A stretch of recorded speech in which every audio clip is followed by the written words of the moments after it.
Magandang hapon po. Pag-asa Weather Update. Alamin ang lagay ng panahon ngayong araw ng Lunes, September 11, 2023. At latest update sa dalawang low pressure area na binabantayan sa loob at labas ng Philippine Area of Responsibility.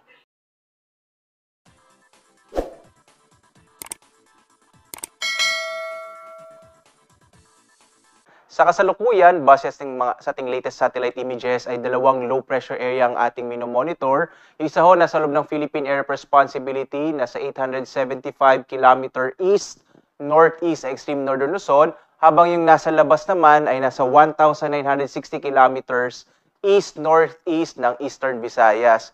Pareho ho nating hindi inaasahang magiging bagyo or maliit yung chance na maging bagyo itong dalawang low pressure area na ito. Bagamat itong nasa labas nga ay nagpapalakas din ho ng hanging habagat na siyang nakakaapekto, partikular na nga dito sa may bahagi ng Mindanao. Kaya inaasahan ho natin magiging maulap yung kalangitan na may malaking tsansa ng mga pag-ulan, partikular na sa may bahagi ng Zamboanga Peninsula.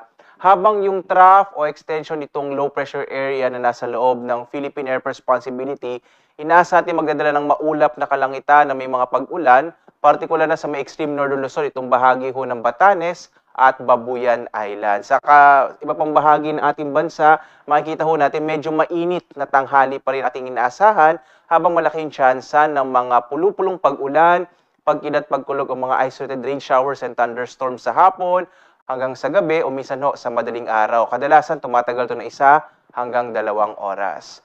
At narito nga ho magiging lagay ng panahon dito sa area ng Luzon. Makikita ho natin malaki yung tsansa ng maulap na kalangitan na may mga pag-ulan sa may bahagi ng Batanes at Babuyan Islands, habang sa nalalabing bahagi ho ng Luzon, mga pulupulong pag-ulan, pagkilat, pagkulog naman ang mararanasan. Posible pa rin yung mainit at tanghali habang malaking tsansa ng pag-ulan sa hapon hanggang sa gabi. Agwat nga ng temperatura sa Lawag, nasa 24 to 32 degrees Celsius, sa Baguio 17 to 25, habang sa Tuguegarao nasa 24 to 32, hanggang 33 degrees Celsius naman ang temperatura sa Kamaynilaan, sa Tagaytay 22 to 32, sa bahagi ho ng Legazpi 25 to 34 degrees Celsius, sa Kalayaan Islands nasa 25 to 33 degrees Celsius, habang sa Puerto Princesa hanggang 33 degrees Celsius. Inaasahan din ho natin dito sa may Kabisayaan ang mga pulupulong pag-ulan, pagkilat, pagkulog, habang mainit at tanghali rin ang maaring maranasan.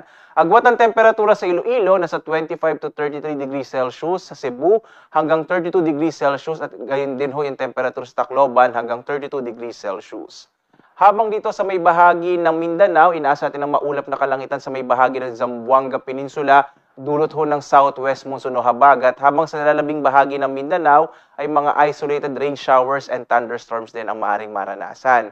Agwat ng temperatura sa Zamboanga, 24 to 32 degrees Celsius, sa Cagayan de Oro sa 25 to 32 degrees Celsius, habang sa Davao, 25 to 32 degrees Celsius.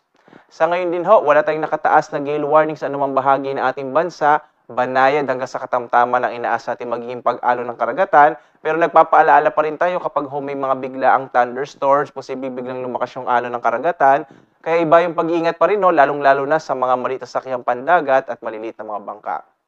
Narito naman ho ating inaasahang panahon sa mga susunod na araw. Sa sunod na 3 araw, makikita ho natin sa Kamaynilaan, sa Baguio, Legazpi, Cebu at Davao. Generally, medyo posible mainit na panahon pa rin yung mararanasan natin, habang mas malaki yung chance ng mga pag-ulan sa hapon hanggang sa gabi. Ito po yung mga localized rain showers and thunderstorms.